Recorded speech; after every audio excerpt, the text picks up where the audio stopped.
तरीन्द्राणां शुण्डान् कनककदलीकाण्डपटलीम् उभाभ्यामूरुभ्याम् उदयमपि निर्जित्य भवती सुवृत्ताभ्यां पत्युः प्रणतिकटिनाभ्याङ्गिरिसुते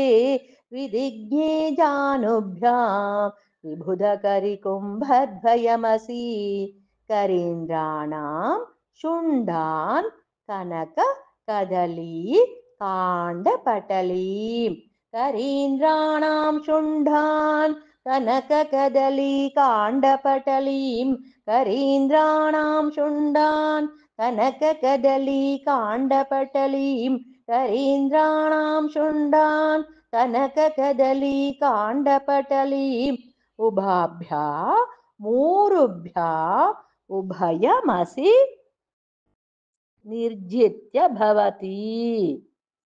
उभाभ्यामूरुभ्याम् उभयमपि निर्जित्य भवति उभाभ्यामूरुभ्याम् उभयमपि निर्जित्य भवति सुवृत्ताभ्यां पत्युः प्रणति कठिनाभ्यां गिरिसुते सुवृत्ताभ्यां पत्युः प्रणति कठिनाभ्यां गिरिसुते सुवृत्ताभ्यां पत्युः प्रणति कठिनाभ्यां गिरिसुते सुवृत्ताभ्यां पत्युः प्रणतिकटिनाभ्याङ्गिरिसुते विदिग्ने जानुभ्यां विबुधकरिकुम्भद्वयमसि विदिग्ने जानुभ्यां विबुधकरिकुम्भद्वयमसि विदिग्ने जानुभ्यां विबुधकरिकुम्भद्वयमसि विदिग्ने जानुभ्यां विबुधकरिकुम्भद्वयमसि